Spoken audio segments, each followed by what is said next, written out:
Saya Kendra akan menjelaskan tentang outsourcing. Sebelum itu pasti kalian sudah tahu apa itu outsourcing, mengapa diadakan outsourcing seperti itu kan. Saya mau mengulas lagi tentang outsourcing.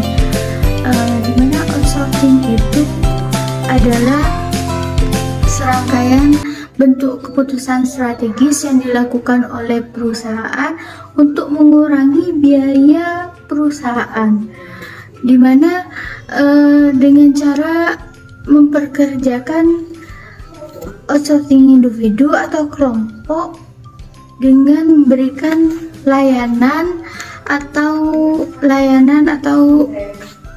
dengan memberikan tugas atau layanan kepada tugas outsourcing seperti itu. Nah, outsourcing ini menjadi peranan penting bagi suatu perusahaan untuk mengurangi kebutuhan tenaga kerja, untuk mengurangi pengangguran. Nah, dan juga perusahaan itu juga dapat melakukan kriteria yang dibutuhkan oleh perusahaan. Jadi perusahaan itu dapat melakukan klasifikasi kebutuhan yang diinginkan oleh perusahaan seperti itu. Jadi outsourcing ini sangat menguntungkan sekali bagi suatu perusahaan seperti itu. Tujuan dari outsourcing yaitu dapat menguntungkan bagi perusahaan untuk dapat menghemat biaya operasional perusahaan. Ada 3 tujuan outsourcing. Yang pertama yaitu adalah fokus pada jalur bisnis utama. Jadi dengan adanya tenaga outsourcing, maka pekerja utama akan lebih fokus kepada pekerjaannya mereka. Seperti itu. Yang kedua yaitu menghemat dan mengendalikan biaya operasional. Dengan adanya outsourcing, maka suatu perusahaan akan hemat akan biaya operasional yang mereka keluarkan seperti itu. Yang ketiga adalah perusahaan menjadi lebih gesit atau dalam respon pasar. Jadi perusahaan itu akan lebih cepat dalam mengerjakan pekerjaannya. Kenapa? Karena pekerja outsourcing akan melakukan tugasnya mereka. Pekerja utama akan juga fokus pada pekerjaan utama. Yang keempat yaitu mengurangi risiko. Perusahaan juga mampu mengerjakan lebih sedikit karyawan dan memilih hak intinya saja. Dengan ini perusahaan dapat mengurangi risiko seperti itu. Jadi outsourcing itu sangat berguna dan menguntungkan sekali bagi perusahaan. Tapi di sisi lain, outsourcing itu juga ada kelebihan dan kelemahan yang dimiliki oleh outsourcing, dan yang akan dijelaskan oleh teman saya. Baik, saya di sini akan menjelaskan tentang jenis-jenis outsourcing. Yang pertama, professional outsourcing, yang artinya menyewa seorang staf atau disebut menyewa jasa biro keuangan untuk perusahaan.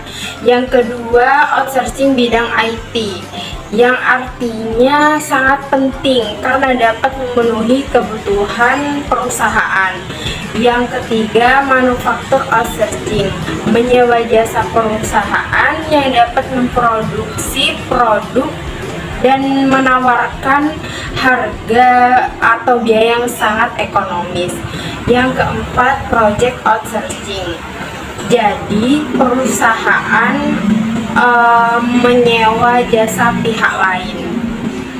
Kekurangan dan keuntungan. Kekurangan di sini ada 4, keuntungan juga ada 4. Yang pertama, ketergantungan. Ketergantungan di sini membuat kita bergantung pada masing-masing penyediaan layanan. Maksud di sini penyediaan layanan kesulitan ekonomi. Yang kedua, hilangnya pengetahuan. salah satu konsekuensi hilangnya pengetahuan karyawan. Yang ketiga, pelindungan data. Pelindungan data di sini menyediakan layanan luar dapat memperoleh wawasan tentang data perusahaan yang sensitif. Yang keempat, reintegrasi yang mahal. Jika kita melakukan outsourcing tugas-tugas tertentu dan sangat memakai waktu yang sangat banyak dan juga membutuhkan staf yang sangat banyak. Keuntungan di sini ada 4. Yang pertama, kompetensi inti. Perusahaan fokus pada kompetensi yang dikelompokkan menjadi 1, yaitu aspek sikap, pengetahuan, keterampilan. Yang kedua, pengurangan biaya. Pengurangan biaya di sini menyediakan layanan umumnya lebih hemat biaya. Yang ketiga, penghematan waktu. Penghematan waktu, bisnis kecil dan wira swasta membutuhkan banyak waktu untuk membiasakan diri dengan bidang bisnis baru. Yang keempat, meningkatkan kualitas. Tujuan di sini agar barang hasil produksi dapat mencapai standar kualitas yang telah diterapkan. Baik, di sini saya mau menjelaskan sistem kerja outsourcing, di mana menurut pasal 64 Undang-Undang Ketenagakerjaan menyebutkan bahwa perusahaan dapat menyerahkan sebagian pelaksanaan pekerjaan kepada perusahaan lainnya melalui perjanjian pemborongan pekerja atau penyediaan jasa pekerja atau buruh yang dibuat secara tertulis. Jadi, sistem kerja outsourcing itu adalah pekerjaan yang tidak berhubungan langsung dengan bisnis inti perusahaan, di mana pekerjaan tersebut dialihkan ke pihak atau perusahaan lain. Baik, di sini saya akan menjelaskan contoh pekerjaan outsourcing. Seperti petugas kebersihan, contohnya menjaga kebersihan lingkungan tempat dia bekerja, dari membersihkan halaman kebun dan membersihkan setiap ruangan yang ada di tempat itu. Yang kedua, menyediakan makanan. Contohnya menyediakan atau menyiapkan makanan yang berkualitas di lingkungan tempat dia bekerja.